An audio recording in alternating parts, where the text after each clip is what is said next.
Hey, it's the Latino Newsletter podcast. It's a show about us all the time, and I'm your host, Julio Ricardo Varela. And I'm just tired this week.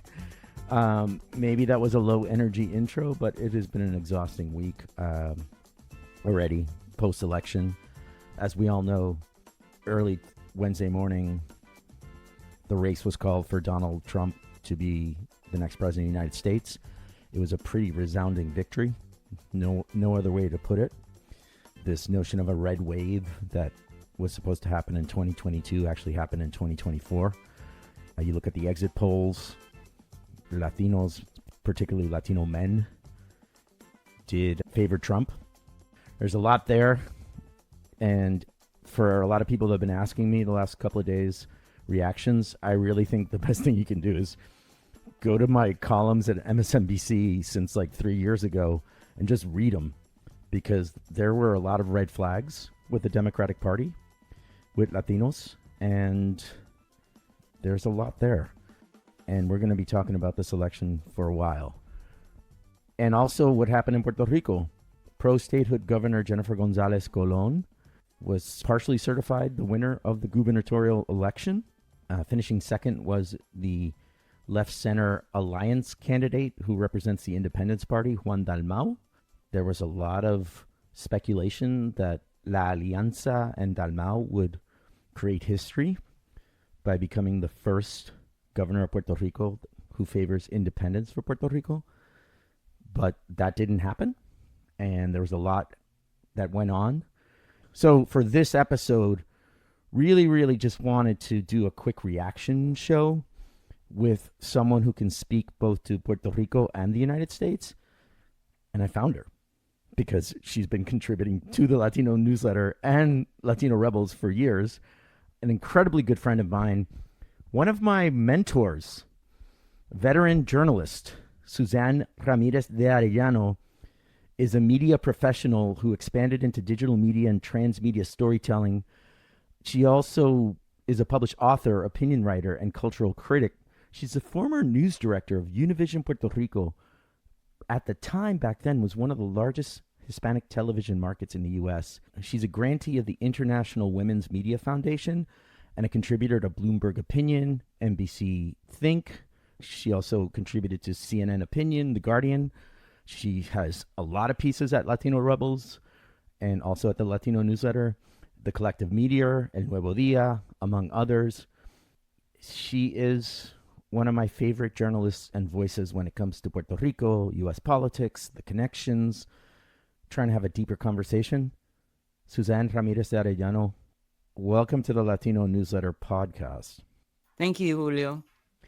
Listen, you were probably the only person I wanted in a post-election show because you're the only person I know who can talk about Puerto Rico elections and U.S. elections. I'm going to let you dictate the agenda here.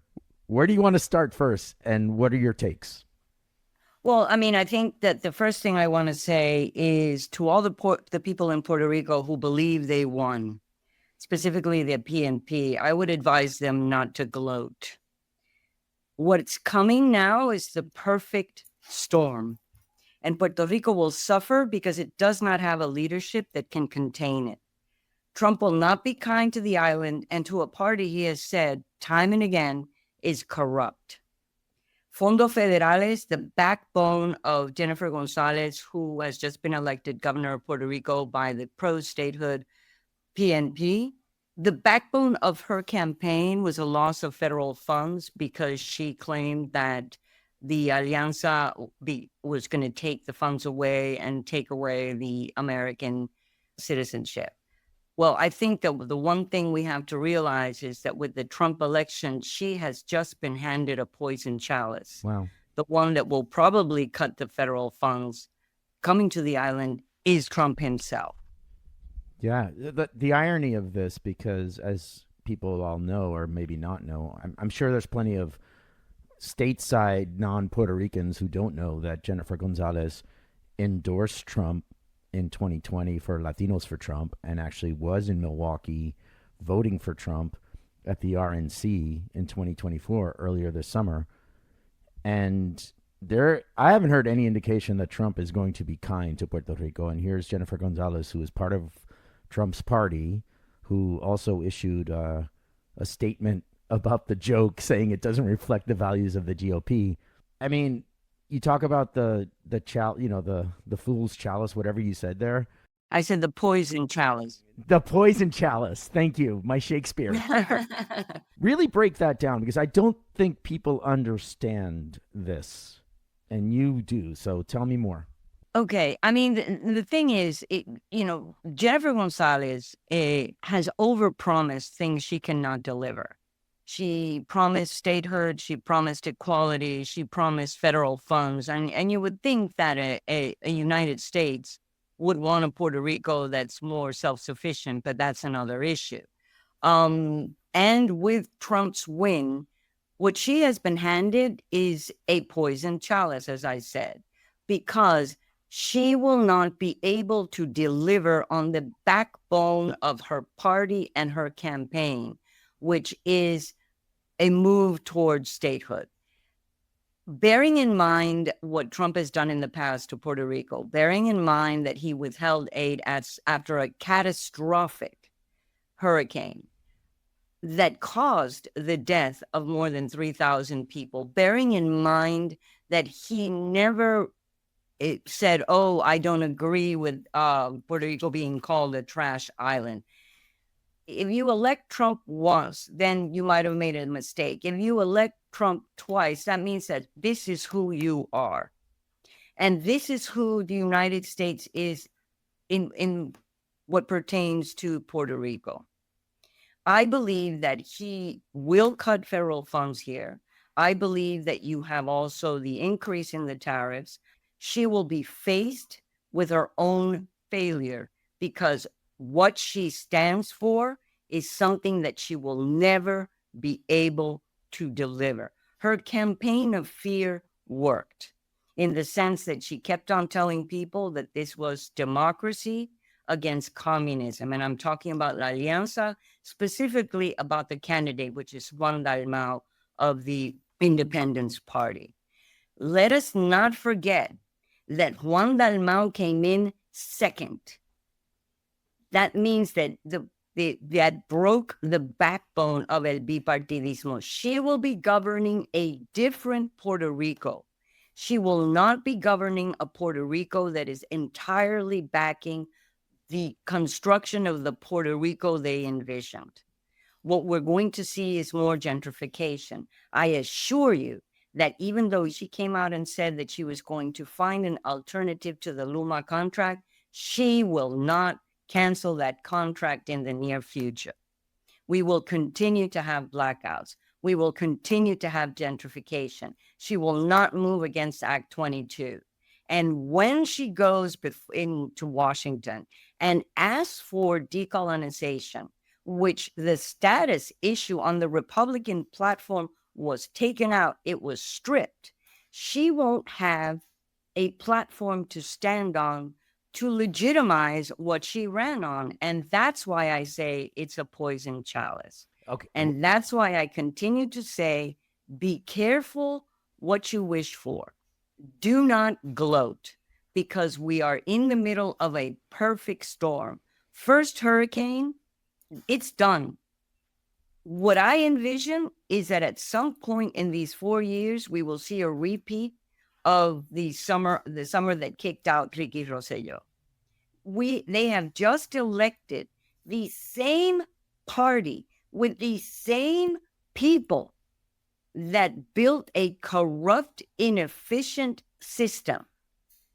And now they have Trump and a Republican Party that will never accept Puerto Rico as a state.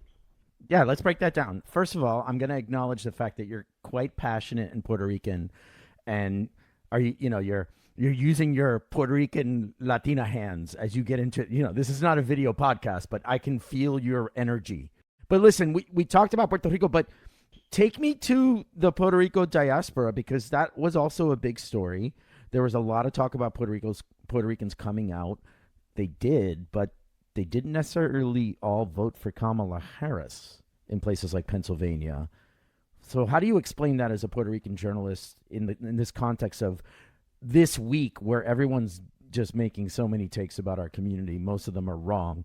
How do you begin to make those connections between what happened on the island, the diaspora, or just the vote in general for Trump, the Puerto Rican vote for Trump? I think that we are mistaken in thinking that all of the diaspora is pro self-determination. I think that a large part of the diaspora bought the ticket, drank the Kool-Aid of the United States is the only one that can save Puerto Rico from being a trash island. I am not surprised that many Puerto Ricans voted for Trump.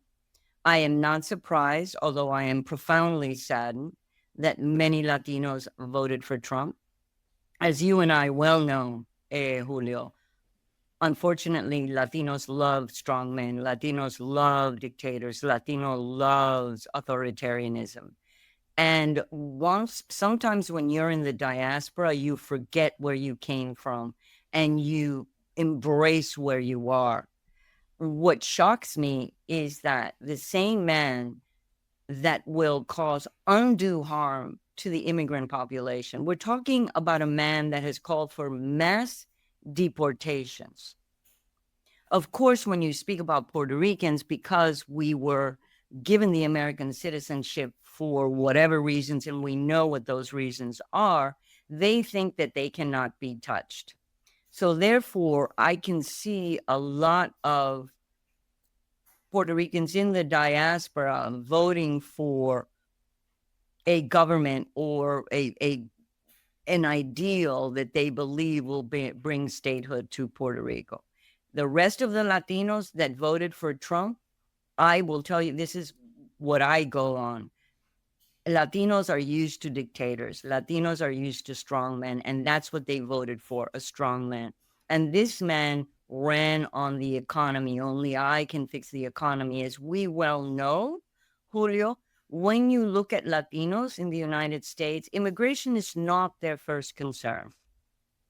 It's the economy. So in that way, I think many Latinos voted the same as many Americans on the economy, on the issues, and on the campaign of fear, which is, communism, socialism, and, that's why they always want to send us back to Cuba or Venezuela. Yeah. We also have to remember, especially in the case of Florida and in some other states, that you have Cubans and you have Venezuelans that have escaped authoritarian dictatorships or authoritarian regimes.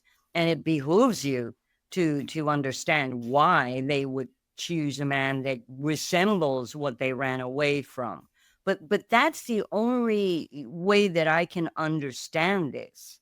Because other than that, a man that will cause undue harm to immigrants, the fact that he believes and has promised mass deportations is astounding to me, So Yeah. that's the only way that I can understand it. Well, let me give you one way, the way I'm understanding it, and see what you think.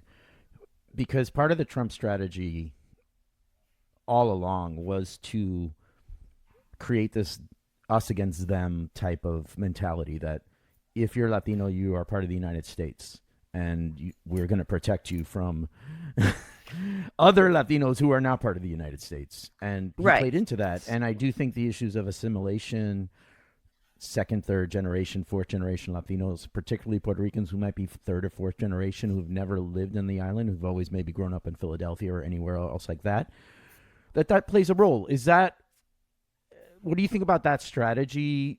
No, I agree. I agree with you. I think that it separates them and makes them, as well as I do, that many Latinos go to the United States and all of a sudden become more American than, the apple pie and Chevrolet, and adopt these personas and forget where they came from. I totally agree with that. But what really gets me, and I've seen it and we've seen it, is that when they live in many of these people, not all, because I don't want to flatten the Latino community. There are many of us, and I used to be diaspora for many years. Now I'm not. but that there are many of us out there trying to get the word out. And let's not talk about the U.S. media and how it handles Latinos and how it handles Puerto Rico and how it handles Puerto Ricans. That's another issue. But we forget what I'm saying is there's a lot of us that think differently.